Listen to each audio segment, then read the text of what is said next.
Folks, welcome back to So Bad It's Good. Now, this is our first in-studio of 2026, so if you're watching this on YouTube or if we cut this up into clips, congratulations. You can see me with a very intense mustache right now. We have some amazing guests today. I had the pleasure of being on their podcast a couple of months ago, and then they joined me for a Patreon recently that was just a blast, and I was like, I got to speak to you guys again. So it's a great place to start the new year because we're talking about relationships.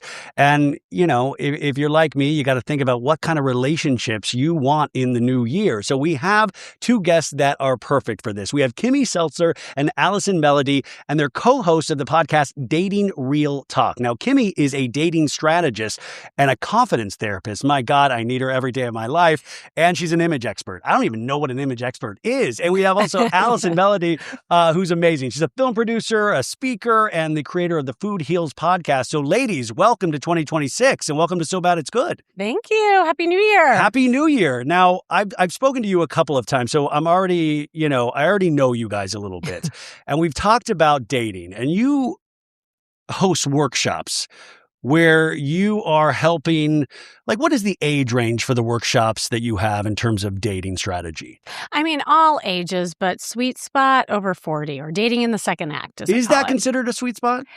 Yes. Well, I mean, 40 and up. Yeah. I mean, and beyond. I mean, I coached an 85-year-old woman to flirt with somebody at a bar. So, like, age is of no limit. How do you coach an 85-year-old to flirt at a bar? No different than you just a throw 25-year-old. On rules and just say, yeah, well, okay, so this is where the image consultant part comes in. I do styling, and often when I go out with clients, we'll go shopping first because your dating image should be different than your mommy image or your daddy image or any other image. You still want it to be you, though, right? Absolutely. So I'm very scientific in the way that I approach clothes. I teach people about their body type and what clothes flatter their figure, what clothes they should stay away from, but also what the opposite sex responds to. So it's a sexy dating image, and that's really important. And there's a ton of research out there about it. But in the 85-year-old woman, we went shopping first because we had to take care of her image. Like, there was no way she was going to flirt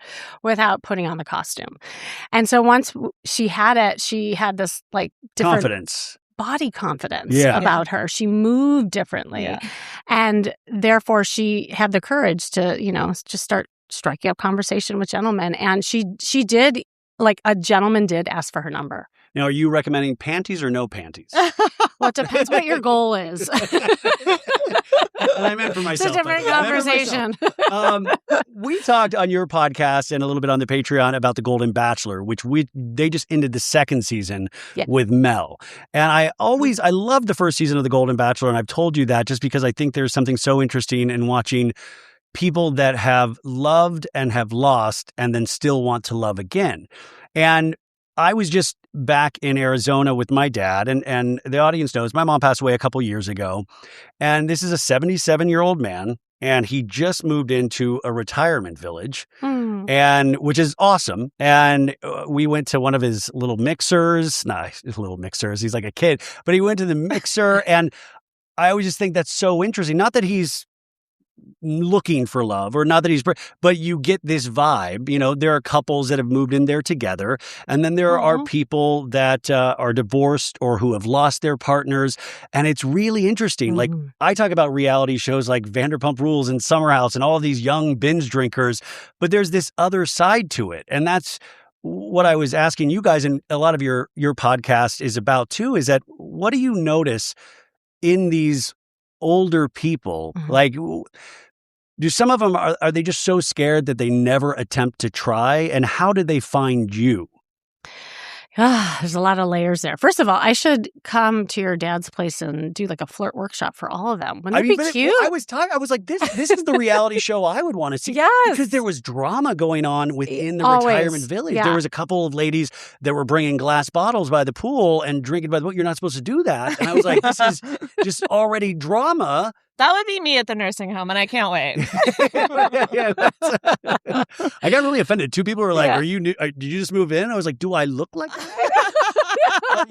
I was so upset by that. It happened twice. All the ladies were probably so excited. They were to so see excited. They were like, "Oh my God!" On there, right? Maybe you don't. Well, no, I do. I was talking about on today's episode that there's STDs that are rampant. Yes, some of these yes, places. that's real. I didn't want to say that because you're not there, but no, I think he said, but it was interesting watching this from a bystander perspective and thinking about myself when I was younger or even older and trying to figure out how to date, and it felt so horrible.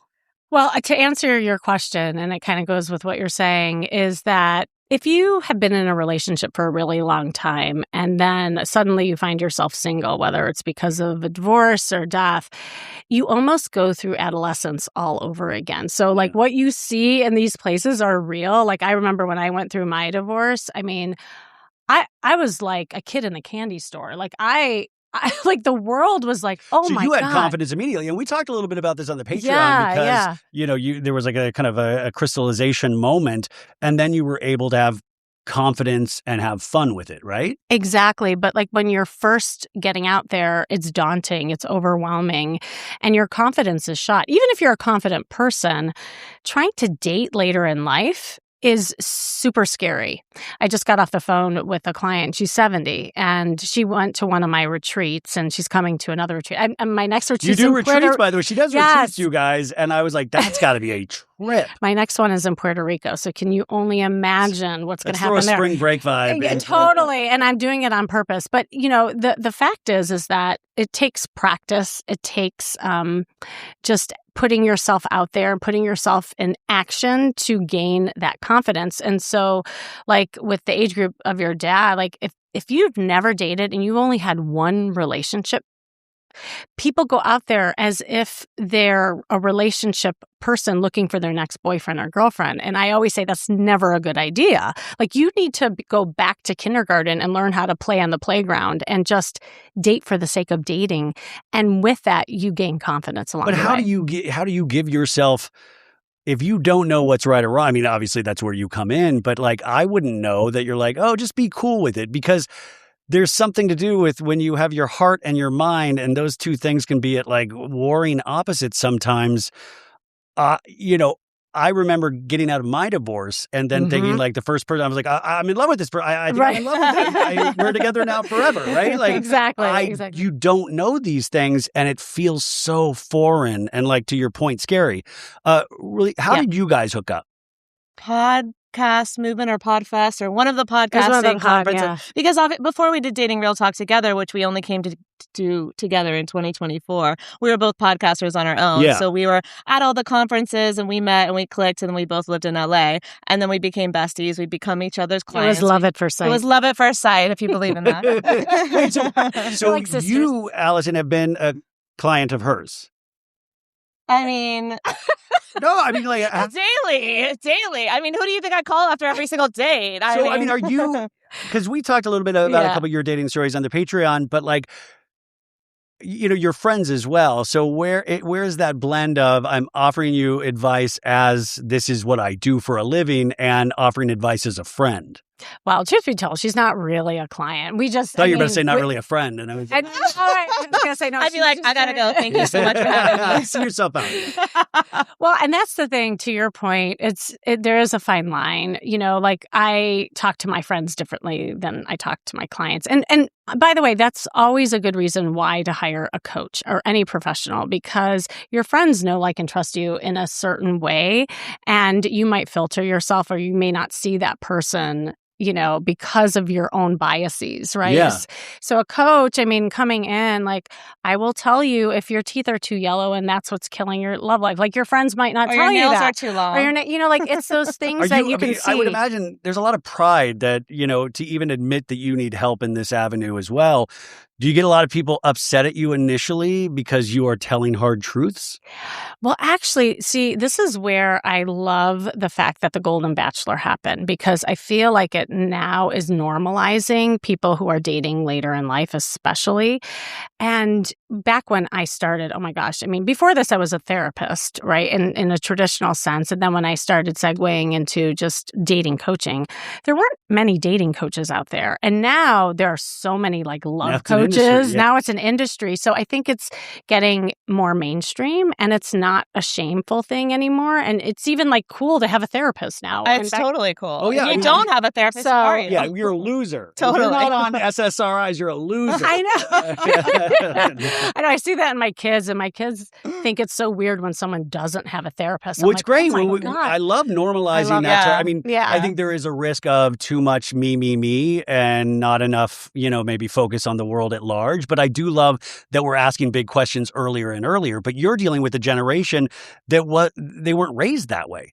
My dad wasn't raised. Right. My dad was poor growing up in Columbus, Ohio. He wasn't raised like, go to therapy. That didn't exist. Right. Well, and dating the way it was back then is different than it is now. I mean, back in the day, you didn't have many choices, right? Like you had Bob across the way or Susie next door, and then you cultivated things. Maybe you went to a dance together, and then you got into a relationship, and maybe early on, and then you grew up together. Like that's the trajectory for a lot of our generation. Well, I'm older than you all, but like anybody older, like that was their world. Now in modern dating you should hear the questions that my clients ask, like trying to navigate the apps. What are the typical questions you get asked? Well, right. Like they don't know how to navigate the apps. They don't know what true dating is for the sake of dating and not being like focused on a relationship. Like it's a different way. And this is just an opportunity for them to get to know themselves outside of being in a partnership. And for some of them, they never happen. Like they grew up in a partnership. So them being on their own, that's why it's like Girls Gone Wild, Boys Be Bad, with your parents' age group, right? Because they're finding themselves. Do you recommend older people get on the apps? Because I think that's even confusing to navigate for a younger set. So, I mean, I also think there's a lot of chance to be taken advantage of for both sexes when you're on the apps. Well, we were just having this conversation. I mean, I believe that your financial portfolio is just like your dating portfolio. You need to diversify as much as possible and put yourself out there is in many ways. Because in the modern world, it's hard to meet people. As easy as it is to have many people at your disposal, it's also difficult in the same time, right? So there's decision fatigue, and there's just so many choices out there. So I always say round it out, balance it out by, yes, going online and seeing what's out there, because it is like a targeted group of people that you can chat with and flirt with and maybe perhaps meet. But go out in real life. Dating IRL is like definitely like the trend this year. But, a lot of people just don't know where to go and how to be and how to act. So that's where insert Kimmy. That's where I come in and like teaching people just how to meet out in the world, like how it was back in the day, but in this modern world. Allison, you're actually out there in the field. You're doing field work. Oh, you're out there dating. I'm always doing She's researching for everything I do. What do you notice are the big pitfalls in dating in the year 2026? Well, I think the first thing I want to say is to your last question is if you have someone dating later in life, let's say you're related to them, it's your father, it's your mother, someone that you're related to or that you love very much, and they go on the apps. Absolutely, I encourage that. However, I also watch all the documentaries and listen to all the scam podcasts, and there are a lot of... That's what I'm saying. Yeah, so, okay. My dad doesn't even know what's real and what's not anymore, so how is he going to like, oh, this lady seems interested in me on Facebook? Like, no, Dad, no. Exactly. So we have to be very careful there. So it's like, yes, if you're older, absolutely go on the apps because there are genuinely other people out there, but you also need you need a friend or a family member to back you up to make sure, because the chat bots or whatever, these scammers are getting better and better because they have ChatGPT, they're using AI. Now there's a script they're following in. So my friends and I were all in these Facebook groups, and we've seen the patterns that are happening, and it's the same conversation, it's the same photos, they're happening over and over again. Do you know who is the biggest scam detector now? Dr. Phil. So Dr. Phil's still around? I don't even know. I'm doing it for you guys. Yeah. So I guess someone on Dr. Phil's team was like, you need to get on TikTok, Facebook, and Instagram. So all the Dr. Phil clips are of all these older people over, 50s and 60s who think that they are in a relationship with Post Malone. Yes, this is real. My dad keeps saying he's dating Post Malone, and I don't even know how to tell him. Yes. And luckily they have a daughter or son to say like, hey, Dad. If you listen to the show, you know Rebecca and I, we are having a child in less than 3 months, and we're already talking about how do we cook for ourselves, have healthy meals, but have it be easy for us to do all of these things with no stress. Well, Factor makes it easy with fully prepared meals designed by dietitians and crafted by chefs. So you can eat well without the shopping or the cooking. It's perfect. So inside these are quality functional ingredients, including lean proteins, colorful veggies, whole food ingredients, and healthy fats. No refined sugars, no artificial sweeteners, and no refined seed oils. Meals that fit your goal and your schedule. Healthier eating, calorie management, more protein. I mean, we are going to need this. I mean, this is perfect for us because we can go online, search from a menu, and choose what works for us each week. There's 100 rotating weekly meals. Options include high protein, calorie smart, Mediterranean diet, GLP-1 support, and ready-to-eat salads. Plus, the new Muscle Pro collection supports strength and recovery. It's always fresh, it's never frozen, and it's ready in about 2 minutes. No prep, no stress. So head to factormeals.com/SOBAD50OFF. Use code SOBAD50OFF. That's SOBAD50OFF to get 50% off your first Factor box plus free breakfast for 1 year. That's free breakfast for 1 year. Offer only valid for new Factor customers with code and qualifying auto-renewing subscription purchase. So make healthier eating easy with Factor. I know we're going to do it. Mom, this is not real. Like, you're not dating Post Malone. Why did you send him $250,000? But the problem is that they're not listening to the person, so they have to go on a Dr. Phil show. Well, because when you're attaching something to the heart, we make really bad decisions when our heart and, the oxytocin and all of these things, all these chemicals that they potentially haven't felt for years. Right. Yeah. I mean, that leads to it leads to bad decisions with every age range, right? Right. So, I mean, I think it is so hard to combat that. So it's easy to be scammed in love. Yeah. Just don't send any money and don't. If you haven't met them in person, they're not real until they meet you in person. So my advice, whether you're a millennial, younger, older, they don't let them, you have to meet them in person, FaceTime, but you can fake a FaceTime. So don't let them pick you up. Go meet in a public place first. Never go over to their house. Like, I've had people say, can I pick you up? Well, no, it's a no. Have boundaries till you meet. Then you're only allowed to fall in love once you met them. Now, they still could be a scammer, but at least you've gotten past You still need a couple dates before you fall in love. But anyway. Excuse me. I recommend doing a blood draw. That gets everything out in the open. I think navigating all of this, it just even sounds so scary. And thank God I don't have to navigate any of this, but it really does seem scary. And then when you then factor age into it, the Golden Bachelor, Mel, already a lot of people didn't watch this season, but basically he kind of ruined the season right off the bat because he did a podcast interview where he was like, I want to date younger ladies. And it's like, that's not what the Golden Bachelor necessarily is. And this is something we see in dating a lot and on reality TV a lot is older men dating younger women, dating really young women. We see that. That's not just reality TV. That's everywhere. Yeah. And I mean, being a man, I can say we're stupid. We're dumb. Like I like to just say simple. Simple. I just reframe that. Yeah. We're a bunch of Forrest Gumps. And I think, men obviously sometimes, do you think they date with their eyes first? Or do you think, what is it? I mean, obviously, I think there's it's young. But I don't think they're thinking past that. And I think they're also putting like, I could pass. That person, I bet I seem a little young, right? It's not that crazy when it is that crazy.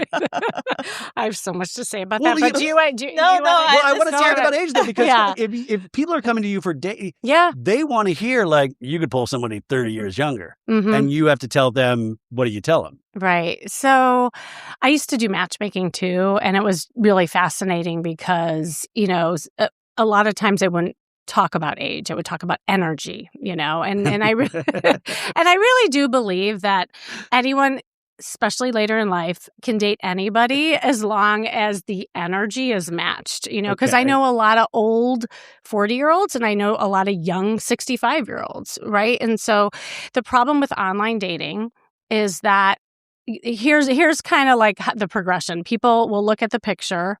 If you're attracted to the picture, then they'll look at the demographics, like the age and where they're from. So a lot of people get aged out, online because of the algorithms and whatnot. And yes, it is true that most guys will search for their age and 10 years younger.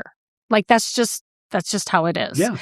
And, and then women at like the age that we're all at, they get really mad because they're like, well, I could get a younger guy. And I'm like, well, yeah, in the real world, probably. But in the algorithms, that's not how guys are searching. So in answer to your question, like we all are visual beings, both men and women. And I think we give men a bad rap about, it's just all about looks. Well, I'm sorry. I think actually women are worse. Like I've seen it in my... Really? Oh my God. I've seen it in the workshops. Like, Allison, do you agree? Yeah. Yeah, well, we're judgy bitches. We seriously the truth finally comes out. Okay, great. I'm going to quote. Great. Quote you. We're judgy bitches. Yeah. That's like, do you know how many texts we have about the people in our? I mean, God forbid anyone we're dating finds our phones. So I do this flirt workshop, both like in person and also on Zoom, and I will flash a picture of the same guy, and one picture's awful, like awful. And then the other picture is really, really good. And when I do just the bad one, I say, ladies, would you give him a chance? Would you swipe right? I mean, if they could throw tomatoes at the screen, they would, because they were like, oh my God, no. And they're like chatting in the thing. They're like, gross, no. I'm like, okay, here's another picture. And he's like hot in that picture. Yeah. And they all are like, oh, okay, well, maybe I'd give him a chance. Yeah. So we're all visual, and that's why I start from the outside in, because I think putting our best marketing like out there is a way to attract love, but then obviously the inside's important. Yeah. But it is something to keep in mind, and it's also the energy you exude with that, right? And so online you don't see that. So I yes, a lot of men who have money you see with women who are younger. Like there is kind of a connection there, but we're all visually driven. So here's the difference. I think men look at a woman and within like seconds they determine whether or not they want to have sex with her. Like that's just like the primal, I think, brain. Yeah. And I think women, we get attracted to that too. But I think our brain goes to, if he's well dressed, we'll give him a chance, even if he's balding a little and has a tummy. If he's successful, then we'll give him a chance. So men look at sex, women look at success. That's my theory. And you agree with this? I think that every person is different, but I would say generally I would agree with that. Now, for women, I mean, you just let the cat out of the bag that you're catty bitches, and you so what? Real Housewives is popular for a reason. Well, I think the fallacy in my mind is that we get older and we get wiser, and we just learn the secrets of the universe, and you're just so much more willing to believe that it is like souls. And that's not the case for men or for women, right? No, I'm literally half joking. Of course, all of that matters. Like if you meet someone in real life and you really can look into their eyes, nothing else matters. You're like, oh my gosh, this is a soul connection. I do see that all the time with friendships too. So, I mean, we're half joking about like how like it is you just like judge someone immediately. That does happen. And there's a feeling in real life that you can get and you can feel that connection for sure. What are the pitfalls that you see women making in dating? In your experience? Because if men are going for younger women and men are doing the, and it's probably not the best for them overall, what are you noticing with women? Well, with the rise of successful women, there is something that I'm seeing a lot. And because women are high achievers, there's a lot of masculine energy that's coming from a lot of successful women. And so they're dating as if they're in the boardroom, and they're not flirting, and they're not playful, and they're not approachable. But isn't that then falling into like gender stereotypes of a woman has to be softer, a woman has to play the game a little bit? Doesn't that? I was watching an old. What's wrong with that? There's nothing wrong. Well, I will say I was watching season 2 of Real Housewives of New York this weekend for the Patreon, and Luann was talking to Bethany Frankel and was like, well, I think that women are too aggressive, and you got to play along a little bit and act a little stupid. And Bethany was like, what are you talking about, you dork? Because that's not who Bethany is. Right. She has to be demure and act like she's an idiot. I see both sides of that 100% because it does depend on who you are and who you want to attract. So the more feminine that you act, the more you're going to draw in a more masculine alpha male. And the more alpha you are, you attract something different. So it really is getting clear on what you want to attract. And even if you become, like, feminism taught us, oh my gosh, you can do so much. Girl boss. I grew up in the girl boss generation. And yeah, I became a badass girl boss, but it doesn't mean I don't have those feminine qualities. I want to nurture somebody with my feminine qualities, and I want that masculine man. But if I show up too hard, like, I'm a business owner, I don't need you. I'm an independent woman. I'm not saying to do a push-up contest on a date. I'm just saying, shouldn't women be proud of their achievements? And if they've gotten their achievements a certain way, how does that not then spill over into the dating life the same way? Because I would imagine you almost consider it being taken a step back. Like, oh, I have to make myself less than? Right. So there's a lot of layers here. And this is something that we're going to solve it today. And we're going to crack the code here on So Bad It's Good. Yeah. I'll give you an example of somebody that I worked with, and maybe this will help kind of this conversation, because one of the things that I always tell, it's not about dumbing down. It's not about not being who you are. It's about a slowing down and being in more of a receiving kind of energy so that men feel that kind of, dance with you. Because a lot of times the women have their guard up and a man can't like chisel that down. Do you know what I'm saying? Yeah. So being playful, being goofy, having fun, like that gets so hard for them because they have their wall up so tight. There's a woman I was working with, and I tell the story a lot because it was like the perfect example. And she was a badass CEO of a company. She was divorced with kids.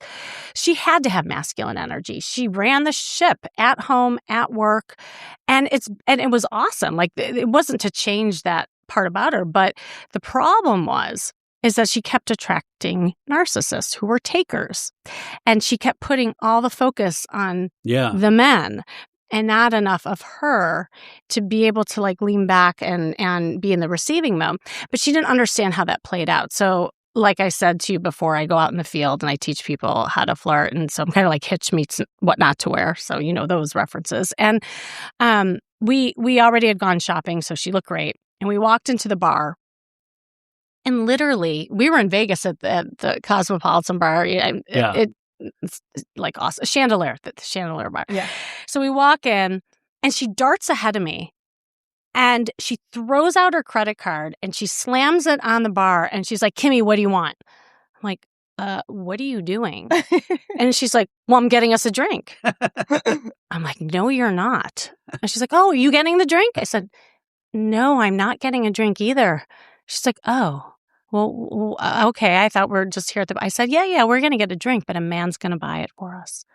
And she said, what? Well, that never happens. I said, clearly, because you're not allowing it. So I said, we're rewinding. We're going back to the entrance.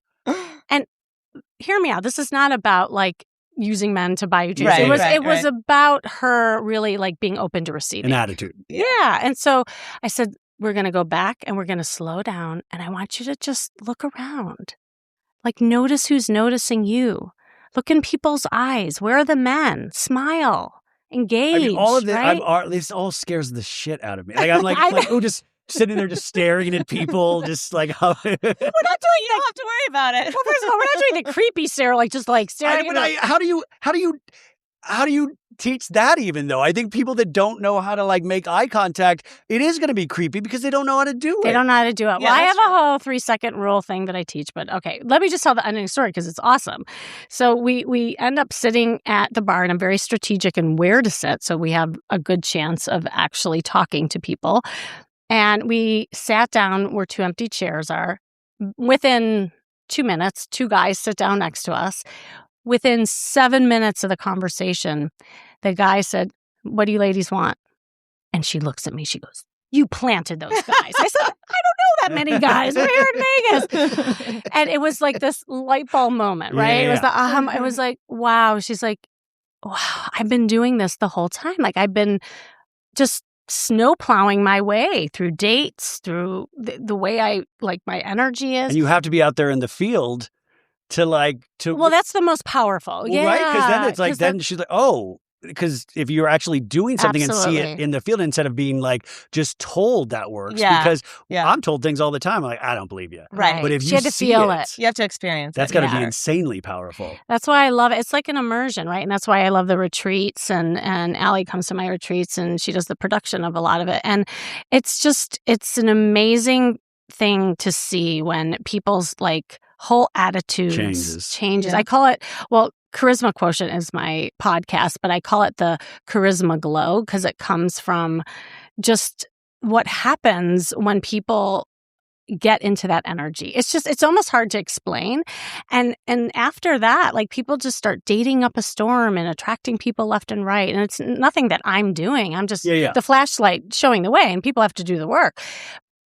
Now that the holidays are over, you might be feeling like you've got a big spending hangover. The drinks, the holiday food, the gifts, it all adds up. So luckily, Mint Mobile is here to help you cut back on overspending on wireless this January with 50% off unlimited premium wireless. Now, I just hooked my dad up to this over the holidays, and we were even able to switch his old number over so easily. So Mint Mobile's end of the year sale is still going on, but only until the end of the month. Cut out big wireless's bloated plans and unnecessary monthly charges with 50% off 3, 6, or 12 months of unlimited. Now, all plans come with high-speed data and unlimited talk and text delivered on the nation's largest 5G network. Use your own phone with any Mint Mobile plan and bring your phone number along with all of your existing contacts. So, this January, quit overspending on wireless with 50% off unlimited premium wireless. Plans start at $15 a month at mintmobile.com/sobad. That's mintmobile.com/sobad.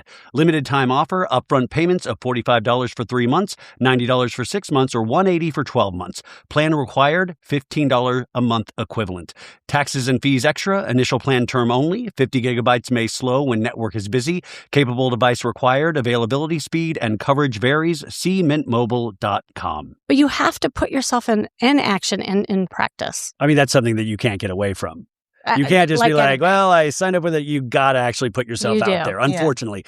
It's experiential for sure. Allison, we were talking, now I don't think, Kimmy, you watch Real Housewives of Beverly Hills, but there's a new season on Bravo right now, and they pretty much started one of the first episodes was that Bo's character in her second season set up a speed dating workshop for Kyle and the other ladies and invited a bunch of handpicked gentlemen, supposedly, and we got to see this play out, and it was, I think, highly awkward for the ladies and for the audience. And, Allison, can you explain how, what were explain to her, because I want to know what a real speed dating should be like. Well, first of all, I loved it because I loved how awkward it was. I loved how they were nervous. It was cute to see them nervous. They were all in a group text, texting each other. Like, I loved seeing that vulnerable side of the Housewives, which I don't feel like we see a lot because they're always self-producing and things like that. But the producers showed us some of the texts. Like, even Rachel Zoe was like, "What do I wear?" And I was like, Rachel Zoe doesn't know what to wear. This is fantastic. So I was first of all, Real Housewives of Beverly Hills and Vanderpump, my two favorite of all time. I will never shut up about those two shows. But anyways, also because they're here in LA and I feel like they're my friends. So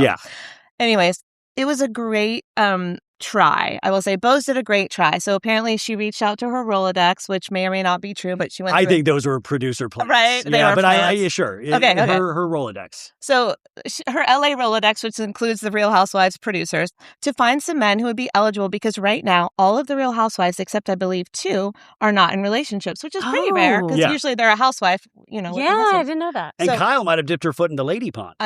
100%, Mike. What do you mean, Mike? I'm trying to be respectful. What? Well, she did say it in the past. She fell in love with a woman, and so we're happy for her. Yeah. Okay, cool. Anyways, but I think she's open to dating both. So So Bose put it out there. They can have all these men.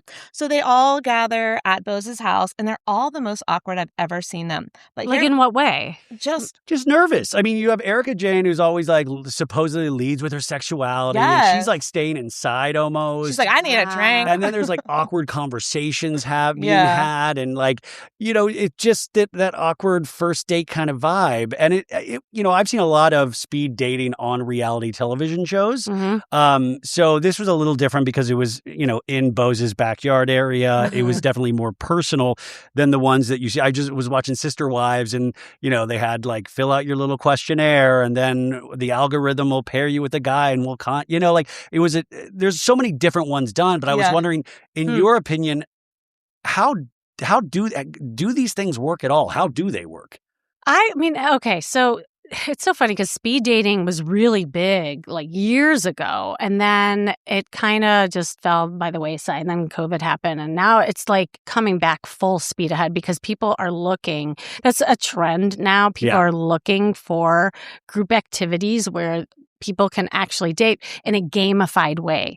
Because, I mean, if you think like about a Squid Game. Yeah, exactly. Date or die. Date. Oh, that would be a good show. It wouldn't be no. You're a dating. Wait. You're a dating expert. It wouldn't be a good show. How dare you? No, I'm talking about in your show. We should do Date or Die. I don't want to kill people on my show either. They can be trader style. They don't really die. Oh, vote somebody away from my private parts. You guys are being way too literal. No, I actually think traders for dating would be good. We should talk about that later. Okay. Trader? Yeah, okay. But anyway, the thing is that so people are going there to try to meet somebody. But if the goal is to meet their next person, I think that is shooting themselves way too high with expectations. Well, they'll give up right away. Right. But I think a lot of people go in with that mindset. They don't check every single box. Yeah. Exactly. That's dumb. But if you are going in just to have a little fun, to possibly meet some people. But what I tell people is to do it to practice your skills. Then I think it's awesome. That's what Dorit was doing. Oh, really? Dorit actually was doing really good. And Dorit's out of her relationship with her guy, PK. But she was like, this is the old me. She was like really on fire. Dorit voice so much. On fire with it. But I just think she's the exception to the rule. Because that sounds like a horror show to have to like date somebody to begin with new, but then to do it like 8 different times in a night. Yeah. Well, if you tend to have introverted tendencies, and I will say that I work with a lot of introverts, the first impression stage is really hard. Like a lot of people are slow to warm up and your social battery is drained. So that kind of simulation can be really, really hard for introverts especially. So going around like 8 times, and then also if you only have like 6 minutes to make that great first impression, then you will crash and burn because you're not like putting yourself out there in a way that can signal the attraction, the flirtation, the playfulness, because that 6 minutes should be just super fun and playful. And I think a lot of people get really heady. And by the way, what happened to your last relationship? Yeah, exactly. My wife of 53 years just died. Yeah. No, I mean, you always think about that too. I was thinking about my dad, like, and he hasn't, he's not signing up for any like speed date, but I always just think about like, God, how quickly into a conversation for any of those people that are older and have had long relationships and they've, obviously ended tragically. When does that come up? And then for that other person of like, I'm dealing with somebody that was in a relationship for 53 years and that has kids. And that, that's another hurdle that people, when you're young, you have the privilege of not thinking about. Exactly. Yeah. Which is probably why more of the speed dating is happening for the younger crowd, because to your point, I don't know if the older crowd who's having light, breezy conversation. Exactly. It's like, oh, my hip really hurts. Cancer right now, and I have ED. Well, even Kyle was like, oh, my husband would die right now. She called him her husband. She's on this date because the guy was like in real estate or something. Yeah. Right? And she was like, oh, my husband would die. And she's like, oh, I'm not with him anymore. Yeah. It's just like, well, we saw this on the Golden Bachelor when you and I talked about this in Dating Real Talk, in that like all the conversation was super heavy and talking about their lost ones and loved ones, and because nobody was coaching them to just be light and fun and playful. Well, so it's almost maybe when you get older is that it's trying to connect with that younger part of yourself. Not necessarily with a trauma bombing. But but like trying to connect with that funner, lighter version of yourself. And that could be what dating So it's almost your job is to try to encourage them to have fun? I swear to God, I feel like that's my number one goal with people is to make dating fun and to have fun. Because a lot of times people are also coming out of a very dark period, whether it's divorce or death. They've been through a lot. And the thought of just going out and being playful and having fun that's really hard. But yet everybody secretly wants it. I give a lot of just free calls, and anybody's invited to go to my website, KimmySeltzer.com. And information in the show notes, you guys, if you're interested in any of this. And I was going to say, like, in my first call, a lot of times people don't even list that as a goal. Like, they're so focused on getting the boyfriend and the girlfriend. But then when I peel down the layers, they're like, I just want to have fun. Yes. Yeah. I'm like, what if you just planned to do that? And they're like, well, I don't even know how to do that. So, yeah. And in the end, like there are certain phases in dating. People talk about phases in relationships, but I talk about dating phases. And the first phase is just the courting phase. It's the chase. It's the cat and mouse. It's the fun part. There's plenty of time for the depth and getting to know that person. But I think relationship-oriented people race to the third phase in that relationship phase without it pacing. It sounds great. I mean, it sounds like, if you can trust, the process and trust that I'm like, have fun. That makes a lot of sense, but that's so hard. It is. Now, Dating Real Talk, you guys do that together, right? Yeah. Yes. And so when does a new season of this start? End of January. And so you talk all about that. And you talk a lot about reality television shows in regards to dating, because in your opinion, is that a good mirror on what dating is really like, reality television? Or are we so into the bizarro universe with reality television? Okay, so you know how when you're watching one of these shows and you're screaming at the TV, like, what are you doing? Yeah. Why would you say that? Why would you act like that? That's what we want to talk about. And then Kimmy breaks it down from the perspective of a dating coach and therapist, like what you could have done, what you could have said in case you find yourself in that situation. So I'm there for the pop culture tea. She's there to actually break it down, like what you could have done. But the whole point is when you watch that and you're like, why did she say that? That's what we're going to talk about. But you have to watch some of these shows and being like, what the hell is going on here? Like these people should be up on charges that what we're seeing, because we see so many patterns of behavior that are just wrong. Well, I've never seen so much abuse on television before, but my God, yes, now there is. Yeah. So we'll probably get into that, but we want to keep it light. No, obviously keep it light. But I mean, listen, we were talking a little bit about what to watch in 2026. And I was thinking about dating shows, right? So we have Love is Blind, which is out there on Netflix. And I think Love is Blind Germany premieres this week. Oh, it does? Yeah, which is always interesting to see how different cultures and different areas, how they date and what the commonalities and differences are. But then in March, this is going to be really interesting. The end of March, we're going to have the new season of The Bachelorette with Taylor Frankie Paul, who is one of the Mormon wives. Secret Lives of Mormon wives. And she's an influencer. She's a Mormon. She has 3 kids, I believe, already with 2 separate dads. I mean, she's great. I mean, she's magnetic. She's all of these things. But ABC, I don't think, has ever done anything like this with a proven reality star already. And when I hear about this, I'm like, I'm in. This is going to be a mess. This is going to be a train. I'm not going like, man, people are going to find love. I'm like, this is going to be a train wreck. Same. When you hear something like this, what do you think? I mean, you know how the Bachelor franchise works.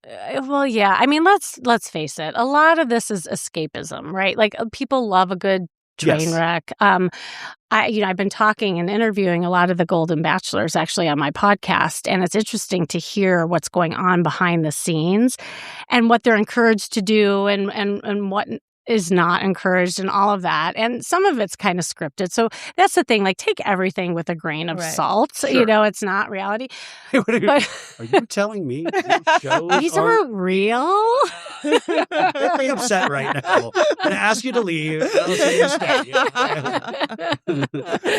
Yeah, but I think it does bring up a lot of real life issues that people then you hear in the streets talk about. Like, could you believe that girl would pick such a asshole of a guy, that kind of thing. But or can you believe there's a show called Summer House, and the new season comes out in February, and it's basically a shared house that they go to on the weekends.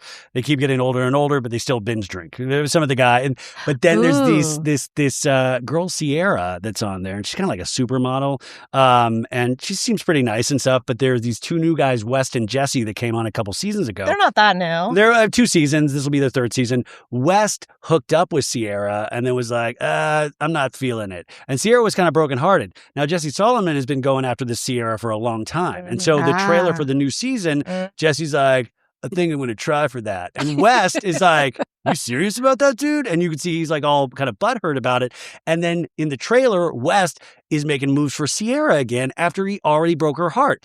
Now, my fear is, because we see this on reality television a lot, is that even though the female has been given exactly the roadmap of what this man will do to her, she still goes ahead with it a second time. And that's what I'm afraid is going to happen here. How much of that is reality? Because it feels real. Oh, that is so real. That dynamic, because I watched the show, that dynamic feels so real to me. I feel like the other shows are more produced. Summer House, those shows, they just have cameras, Kimmy, in every single room. They're not hidden, but they're just there and always there. So you never think, you don't even know if they're on. You're just living your life. Right. Like, remember the girl that was, the blonde girl, what was her name, that was producing the show on the Golden Bachelor that we just watched? I forgot her name. She was totally producing the whole show. She was like, okay, watch this. Okay, now I'm doing Nicole. Influencer, That is not what happens during Summer House. Okay, Summer House is the most real. To answer your question, from my opinion, is I do believe those relationships are real. I do believe that that is how she feels and how she acts. And same with both of the bros.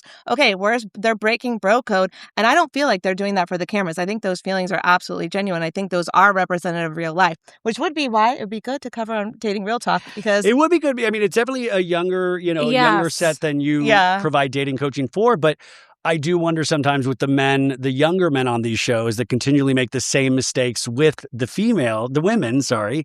To be honest, a lot of this stuff is like, the age isn't discriminatory between like the problems that people have, because I see the same things pop up in the 20s, the 30s, the 40s, the 50s. What you're alluding to, still acting like this? Yes. Actually, what you're alluding to is something that I just did a podcast on, and it's just how we tend to attract the same person over and over and over again. And if you haven't done the work, it's hard to break that pattern. And usually you'll find yourself gravitating towards somebody and you think it's going to be different this time. And you unzip the costume. It's the same person in there. It's like, how did they get there? Surprise! And so it is recognizing that. And that's why I think that show would be cool to talk about, because that shows up for everybody. I mean, I think you have to talk about it, because I think those are like the kind of dating scenarios, and they all know each other and they're still all kind of sleeping and hooking up with each other, which I think is fascinating. As we wind down here, I do want to talk about the not only the workshops, but you're doing boots on the ground. Like you said, you're going to Puerto Rico. Mm-hmm.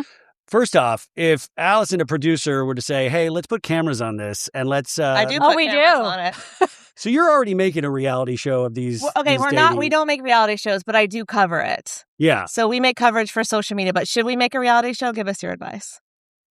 I would see my heart says, my heart says no, because you want these people to treat this very real. Right. You know what I think? When you put a camera on people, some of their worst tendencies seems to come out. We don't mic them up and record the dialogue yet. Well, yeah, okay, great. Because my mind says, do it, man. I want another reality show. It would be good. Because I think we do also want something maybe a little more real than the Golden Bachelor. We do want those things. But tell us a little bit about these workshops. So like you go to your website, and you do these how often? Well, the retreats I do not do often. I only do it twice a year. We just did one that was actually called the Golden Bachelor. And that was at the mansion, right? Not the mansion, but a mansion to kind of, simulate that experience for people. The next one is going to be in Puerto Rico, May 14th through the 18th. If anyone's interested, it's not on the website. It's kind of invite only. I make it very exclusive. But can I pay for my dad to go to this thing? Absolutely. Oh, my God. I would love it. Oh. Let me really think about this. That would be so wild. Love to have him. Thank you. Yeah, you'll probably hook up with my dad. Or he's trying to hook up with you for sure.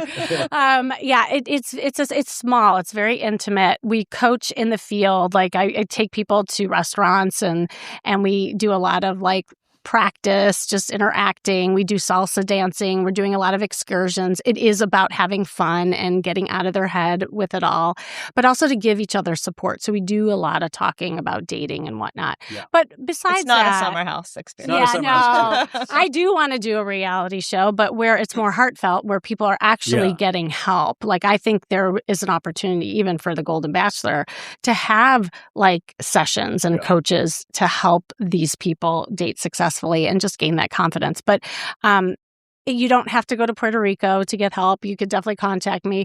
I mean, the easiest thing is to go to my website, KimmySeltzer.com. Which I'm putting on the show notes, you guys, so you'll be able to find that easily. But I would like to ask is that I just mentioned Summer House. Will you come back in February and talk about Summer House with me? Because I would love to get your eyes on that and walk through that, because I think it would be very interesting. And we can talk more about my dad potentially going on this excursion with you. No, that'd be perfect, and it'll be around Valentine's Day. Wait, bring your dad on. That's what I was saying. Oh my God, can he? Yeah, because he already comes on the show. You would have to be very gentle. We will. I promise. He's a 77-year-old man that doesn't know what he's doing. So sorry, Dad, if you're watching or listening. I would love and I love like coaching people, live if he's open to just getting some advice too. No, I would actually. I just thought I was like, that would be actually before we send him to Puerto Rico. Maybe he meets you first. Absolutely. Yeah. Well, we'll have his little bikini ready for him. Joking. The show, you guys, is Dating Real Talk. I'm going to put all of their links because Allison is also doing some amazing work that we didn't get to talk about today. You can also check them out on my Patreon. I'm also on an episode of their podcast last year, and they will be back in February where we will have the continuing adventures of my dad and dating. Sorry, Dad, but this obviously was Kimmy Seltzer and Allison Melody. Thank you so much for being here today. Thank you, Ryan. Thanks, guys.